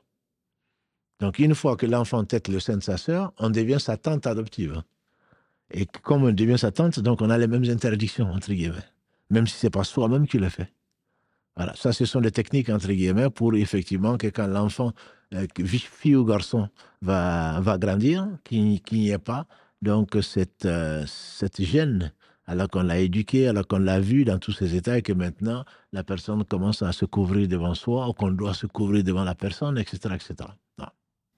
Barakallahu fik, Cheikh. Je te propose de prendre un autre appel. Allô, salam alaikum. Alaikum salam. Salam alaikum, Cheikh. Alayk assalam wa rahmatullah. Donc, moi, je vous appelle. Ça concerne le sujet exactement dans lequel on gérer les gens. En fait, moi, j'ai un membre de ma famille qui a adopté un garçon Oui. il y a maintenant une vingtaine d'années. Et en fait, bon, son nom de famille, il doit donner son nom de famille, mais il n'est pas au courant du fait qu'il a été adopté du tout. Et c'est un secret qui est enterré. Il y a beaucoup de la famille autour qui sont au courant, mais il n'a jamais été mis au courant. Il ne le sait pas jusqu'à maintenant. Subhanallah, ouais.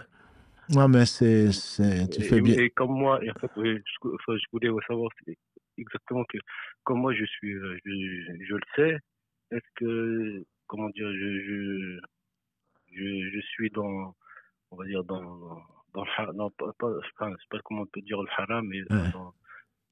dans la connaissance de ce qui a été fait. Ouais, je comprends ta question, le sens de ta question. Non, mais c'est important parce que c'est un verset. Oui, Il n'y a pas de divergence dessus. C'est le verset, c'est les deux versets 4 et 5 de la sourate 33.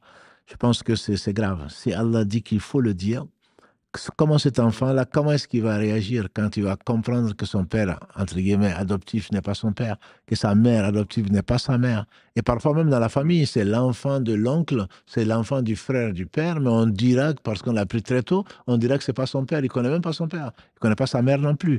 Non, ça ce sont des habitudes, des coutumes, c'est formellement interdit, comme tu le sais. Allah l'a interdit. Maintenant, quelle est ta position?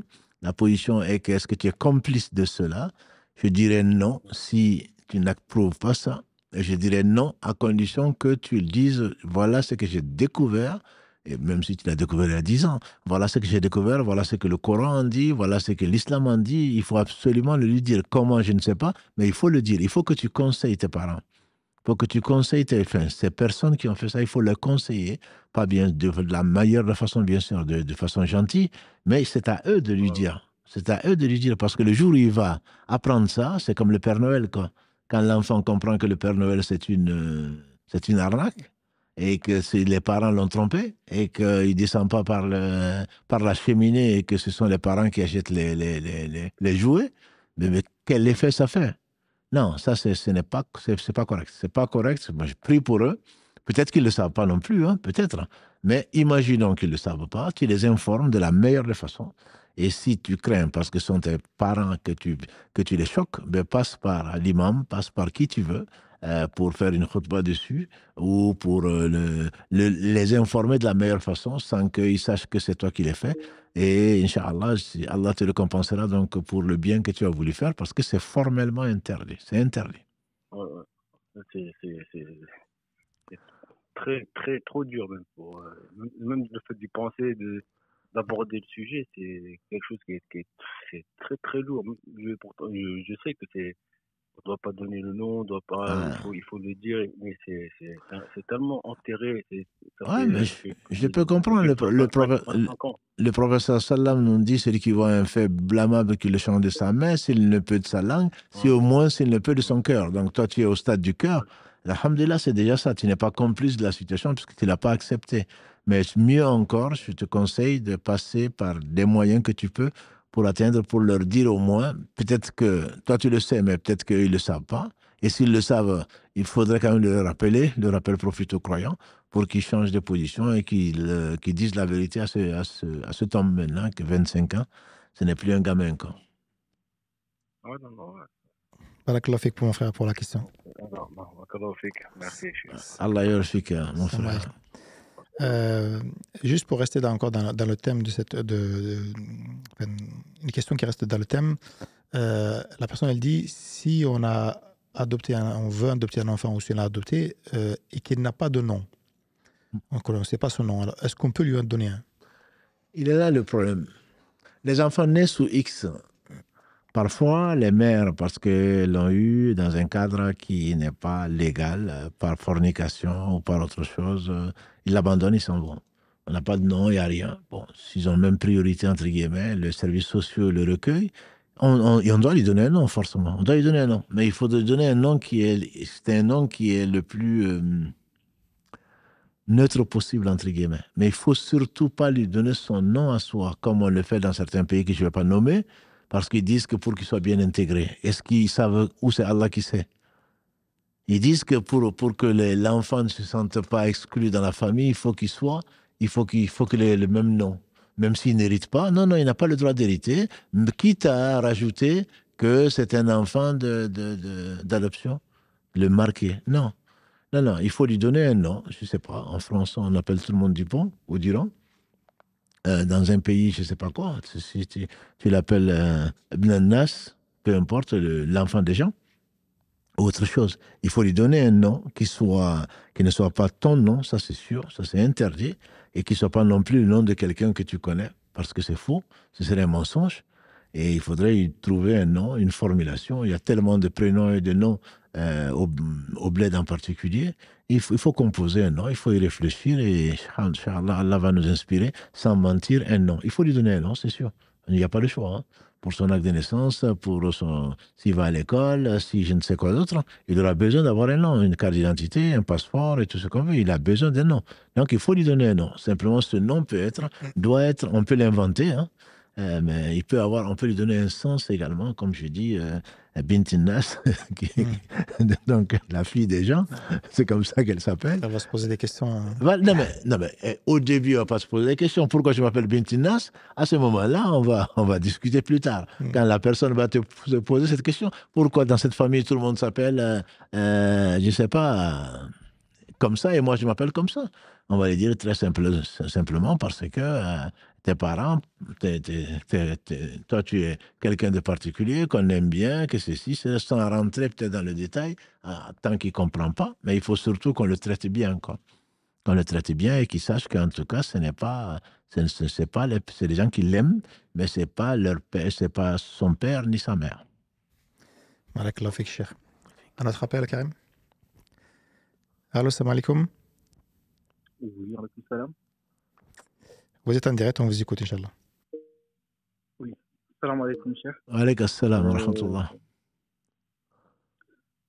D'abord, je vous remercie pour tout ce que vous faites. Barakallahu fik. Donc, ma question est, en fait, c'est concernant comment on appelle, un don d'ovule. Donc, la personne qui a fait ça, en fait, ne savait pas que c'était interdit. Elle l'a fait, et là, l'enfant est déjà né. Excusez-moi, juste, si vous pouvez parler un peu plus fort parce qu'on a du mal à vous entendre. Oui, vous m'entendez là? Ouais, c'est un peu mieux. Oui, donc je disais que, en fait, concernant le don d'ovule, la personne, elle a fait ça, mais elle ne savait pas que c'était interdit.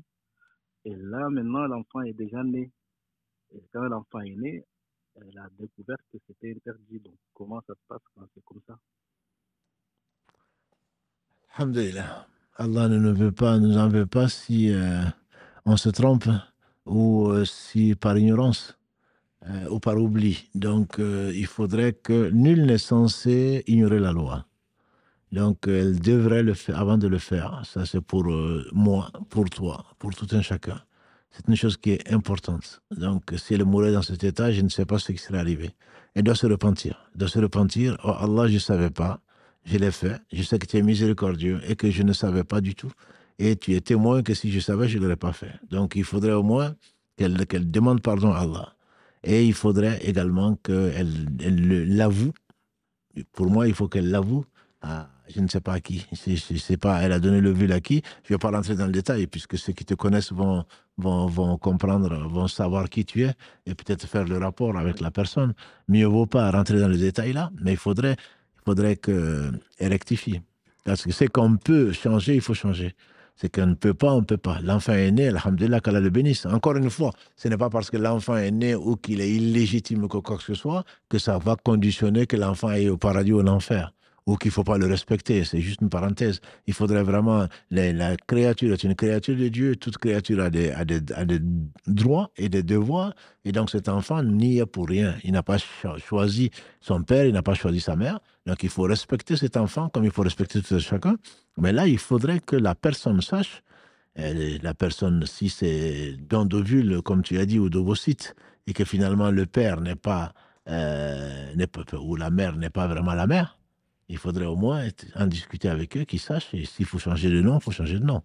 Il faudrait que normalement, si c'est pas la mère, bon, si c'est le père qui l'a fécondé, ça reste toujours, il peut porter son nom, mais logiquement, il faudrait éviter, parce que ce n'est pas l'enfant qu'il a eu avec sa femme, mais c'est plutôt avec la sœur de la femme, généralement c'est comme ça, avec la sœur de la femme. Donc ce n'est pas son enfant. Logiquement, ce n'est pas son enfant. L'enfant ne doit au moins pas, si le mal est fait, il est fait, mais au moins l'enfant ne doit pas hériter de cette personne-là. Il faudrait que ce soit sûr, il faudrait que ce soit clair, et que le père sache qu'il a eu un enfant dans son dos et que ce n'est pas son enfant. Il va bien le traiter, bien sûr, il va pas le lui dire, parce que ce serait une catastrophe. Cet enfant est né, il est né, qu'Allah le bénisse, Allah seul sait ce qu'il lui a réservé, mais que le père sache au moins que ce n'est pas son enfant, quoi. C'est pas son enfant parce que c'est son sperme qui a fécondé un ovule qui n'est pas l'ovule de sa femme. Donc, il a eu un enfant avec une femme qu'il ne connaît même pas, ou qu'il connaît, maintenant, qu'il connaît. Mais ce n'est pas son enfant. Islamiquement parlant, il n'a pas à porter son nom, bon, puisque l'enfant est né qu'il a porté son nom, j'imagine. Donc, au moins qu'il essaye de rectifier cette situation autant que faire se peut, qu'il ne le prenne pas pour Allah lui pardonnera, Inch'Allah, parce qu'il ne savait pas. Mais ce qu'il sait, il faudrait qu'il le mette en pratique, quoi. Il ne peut pas dire non, mais maintenant c'est fait, c'est fait. Non. Ce qui est fait, alhamdulillah, si Allah lui veut beaucoup de bien, Allah lui veut beaucoup de bien, puisque maintenant il sait que ce n'est pas son enfant. Autrement, le péché aurait continué. Maintenant qu'il le sait, au moins psychologiquement, alhamdulillah, qu'il demande pardon à Allah, mais qu'il traite cet enfant-là comme si c'était son enfant, j'entends par là, qu'il lui fasse autant de bien, s'il peut l'aimer autant que faire se peut, il doit le faire. Et il doit le choyer. L'enfant n'y est vraiment pour rien. Mais que lui sache que ce n'est pas son droit que l'enfant prenne son nom. Et au moins, il doit le savoir. Et qu'Allah lui facilite.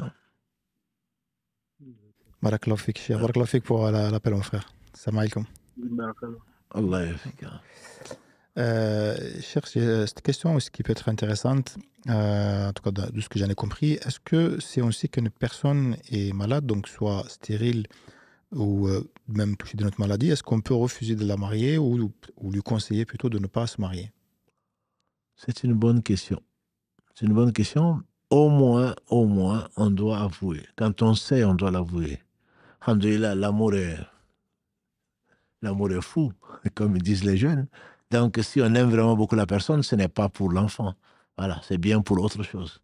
Mais au moins que la personne le sache. Si elle sait qu'elle est stérile, il faudrait qu'elle le sache. Parce qu'il faudrait que son partenaire, entre guillemets, le sache.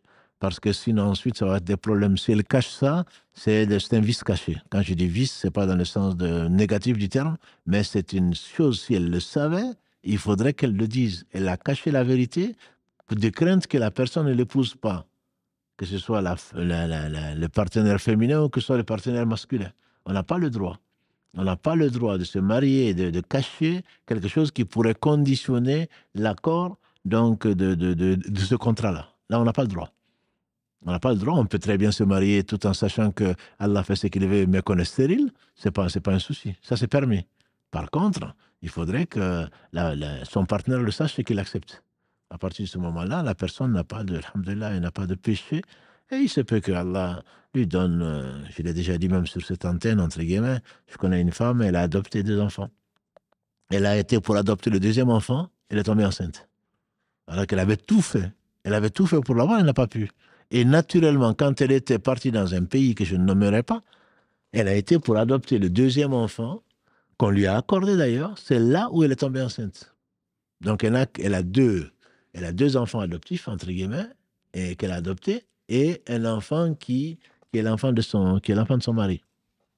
Donc ça peut arriver, c'est facile à Allah, ça peut arriver, mais il faudrait au moins que le partenaire, que ce soit la femme ou que ce soit l'homme, le sache, parce que sinon, si jamais en plus la personne sait que la personne savait avant le mariage, ben, il n'y a plus de confiance. On va dire, il m'a caché ça, ou il m'a caché ça, ben, il m'a probablement caché autre chose aussi. Voilà. C'était justement la question suivante, c'est si ça a été caché et que la personne apprenne cela, est-ce un motif pour divorcer? C'est un motif pour annuler le mariage. Je parle juridiquement. C'est un motif d'annulation, sans discussion. On a caché quelque chose qui, quand on savait, et si on l'avait su, ça aurait pu changer notre décision. C'est un motif de divorce. Après, on peut très bien pardonner la personne en se disant, bon, la personne était jeune, elle était amoureuse, et que c'est pour cela. Mais ayant vécu avec la personne, finalement, elle n'est pas aussi mauvaise que ça, et on préfère la garder. Mais on a l'option, effectivement, de dénoncer le contrat. On a l'option de dénoncer le contrat. C'est comme si tu achetais une chose. Moi, je dis, dans l'islam, même si certaines personnes ne sont pas d'accord, le mariage est un contrat. C'est un contrat, c'est bien plus qu'un contrat, mais c'est un contrat particulier. Donc, si on va acheter quelque chose ou on va s'engager dans une affaire, on sait que le fonds de commerce est pourri ou qu'il y a ceci et cela, et qu'on risque que le véhicule n'a pas l'âge qu'on nous a donné, qui a trompé sur la marchandise, entre guillemets, mais bien sûr qu'on rend la marchandise. Non, ça c'est que ce soit l'homme ou la femme, hein, il n'y a pas je veux pas divorcer, non, il faut. Si c'est la femme qui a été piégée, elle n'a même pas besoin de demander le divorce. Elle dit je divorce. Parce que je divorce, j'entends par là, je dénonce le contrat. Le contrat, il est dissolu. Ah, donc il faut faire attention. Il faut faire vraiment attention. C'est une parole donnée et ce n'est pas parce que si je fais ça, je risque de le perdre. C'est écrit, je lui dis la vérité. Peut-être que la personne va effectivement réfléchir, dire finalement, je renonce au contrat, à mon projet de mariage, mais mieux vaut ça qu'on souffre là aujourd'hui plutôt que qu'on souffre après combien d'années et pour longtemps, quoi. Barakallahu fik, Cheikh. On va terminer peut-être sur cette question-là. Est-ce que si on décide nous-mêmes volontairement de ne pas avoir d'enfants, est-ce que ça c'est autorisé?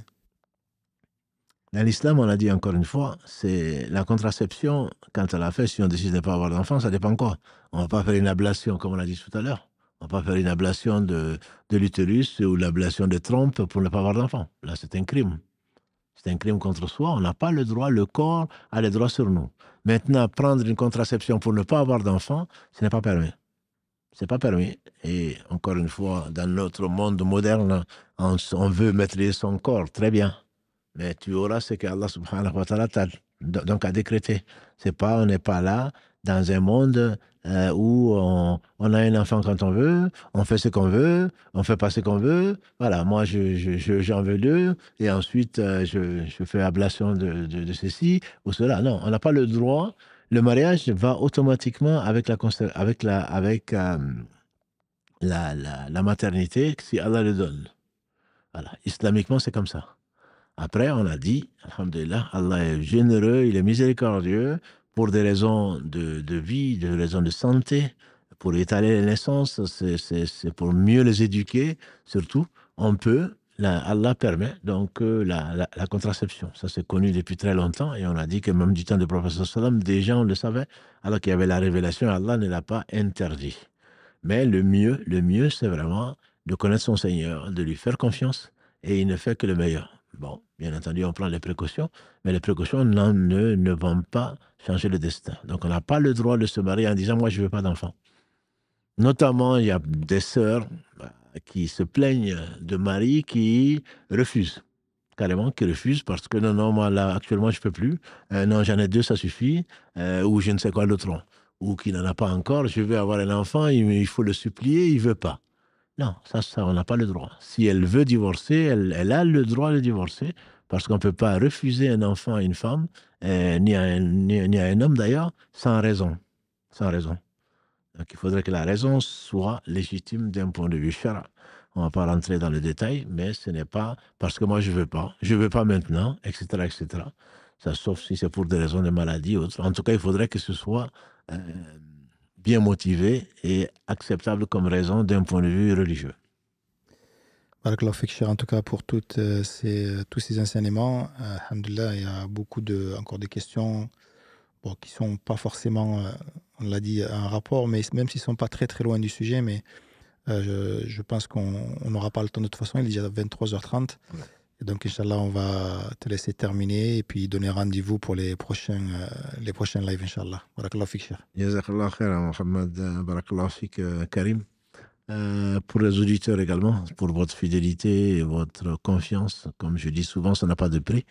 Et on remercie avant tout Allah subhanahu wa ta'ala de nous avoir donné la foi, ensuite cet amour pour lui, en lui, pour que demain, on soit sur des chairs de lumière, comme l'a promis le prophète sallam. Il y a des gens qui seront sur des chairs de lumière que les prophètes et les martyrs vont envier. Ils ont dit, ya Rasulallah, c'est qui? Est-ce que ce sont des prophètes? Et il dit non, ce sont des prophètes. Les prophètes vont les envier, de même que les martyrs. Ce sont des gens qui s'aiment en Dieu, qui se visitent en Dieu et qui se quittent en Dieu. Donc Allah nous compte parmi ceux-là. Ils font partie de cette catégorie de personnes qui seront sous l'ombre du trône et ils ne seront pas souciés ce jour-là. Donc Allah nous compte parmi ceux-là. Et c'est là, il nous a donné la foi, il nous a permis également de l'aimer. C'est lui qui l'a enjolivé dans nos cœurs et qui nous a permis également de détester ce que lui n'aime pas, c'est-à-dire tout ce qui est blâmable et tout ce qui est turpitude. Il est loué et puis si, subhanahu wa ta'ala, nous faire miséricorde, bénir encore plus le meilleur des hommes, Muhammad sallallahu alayhi wa sallam, sa famille, ses compagnons, il nous fasse l'honneur donc de faire partie de ces gens qu'il a aimés et qu'il aime et qui nous rappellent à lui, satisfait de nous. Barakallahu fikum, subhanakallahumma wa bihamdika. Ashhadu an la ilaha illa anta astaghfiruka wa atubu ilayk. Mohammed, comme tu l'as dit, notre prochain rendez-vous, Inch'Allah, sera lundi, avec le quiz que tu devrais mettre demain matin, Inch'Allah, sur la correction de la prière, la partie 2, Inch'Allah. Barakallahu fikum, subhanakallah wa hamdika, ashhadu an la ilaha illa anta astaghfiruka wa atubu ilayk. Subhana rabbika rabbil izzati amma yasifun, wa salamun ala al-mursalin, walhamdulillahi rabbil alamin, wa assalamu alaykum wa rahmatullahi wa barakatuh.